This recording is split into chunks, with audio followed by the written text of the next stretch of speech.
deer skin trade. They make a lot of money off of deer skin. And their middlemen in this trade are the Yamasee Indians. Yamasee Indians have 10 villages around here. They're a confederation of sub-tribes. And they're out there either getting the deer skin or trading with Indian tribes farther west for deer skin. And it's the primary economy of South Carolina for many, many years was this deer skin trade, because when if you're familiar with it, I can't recite it like my one friend did, but the quote, the highwayman, and what he's dressed in are the leather breeches, the leather coat, the leather hats, and everything. So that's all deer skin that he's wearing and such. The Yamasee, though, feared that they would be taken into slavery, and they are going to rise up in 1715 and initiate one of the largest Indian wars ever fought in what is today the United States. It'll be primarily over by 1720, but will continue on until the 1730s. The Yamasees will eventually be driven back into Florida. It'll allow settlement of the mainland and the beginning of what we call the rice culture. You can't grow rice on Parris Island, but what you can grow is indigo.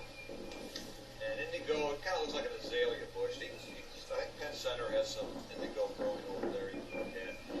You take the leaves and the stems, and you render them down. You boil them down in a really nasty concoction. I won't tell you what it is. And you produce, once you get all done with it, these blocks that then you can put in water and turn into dye. And you ship it back to Great Britain primarily to be turned into dye for dyeing clothing, the blue, such that you're familiar with. It's a very labor-intensive crop, and it's going to cause the Sea Island planters to bring in African slaves. So Parris Island, St. Helena Island, Hilton Head,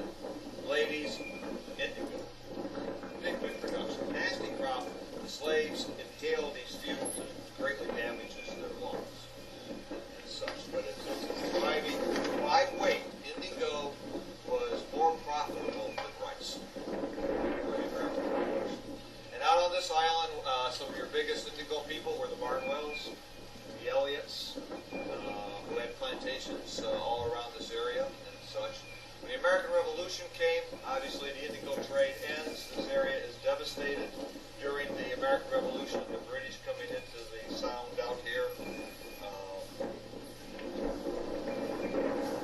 Parris Island primarily was had patriots. Milton had patriots, the Muskie loyalists. Port Royal mixed to the wars over the loyalists, flee to St. Augustine, end up in the Bahamas. And while they're in the Bahamas, they discover a crop that they suggest could be grown here on the Sea Islands and let their cousins back here know about it. This is something called Sea Island cotton. Again, I will not attempt to pronounce the Latin name for you. Sea Island cotton, though, is a type of cotton that produces a long thread, so it's long staple cotton.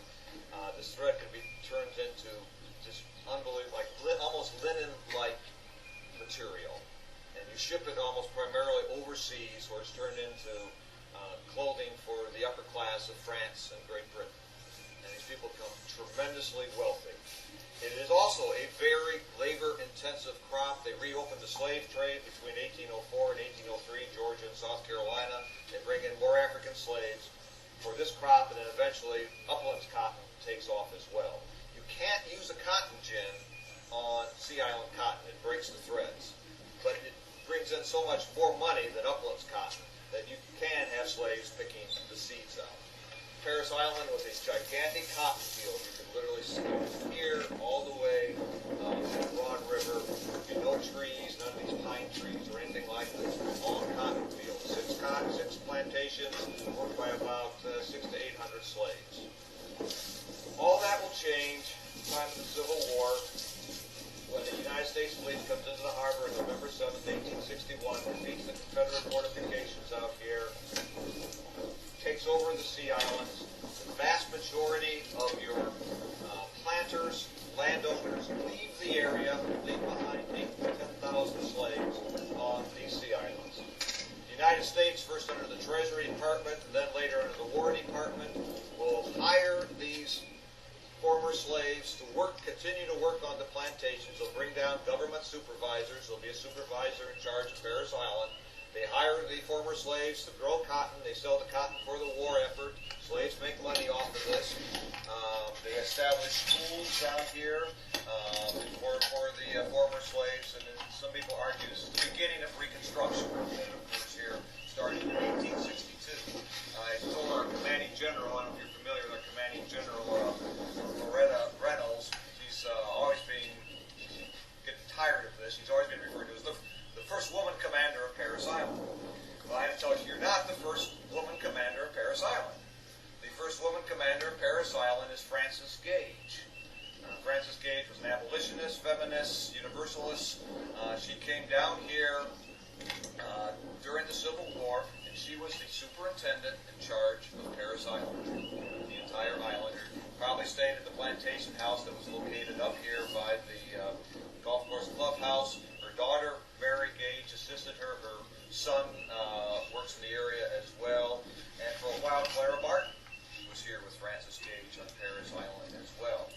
Now, during the Civil War, the United States government passes a property tax. And the property tax is enforced wherever they have jurisdiction.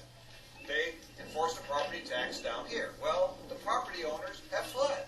There's no one here to pay the tax. So if you don't pay your taxes, you get foreclosed upon. So they foreclose upon property, and they sell off part of the property.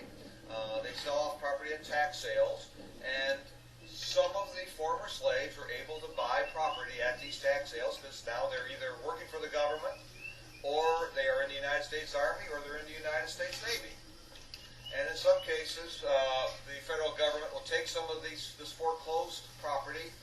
Vast majority of Parris Island, much of Parris Island, is set aside for a special sale to black soldiers and sailors who served in the Civil War. So during the Civil War, we see the beginning of what we call a freedman community out here.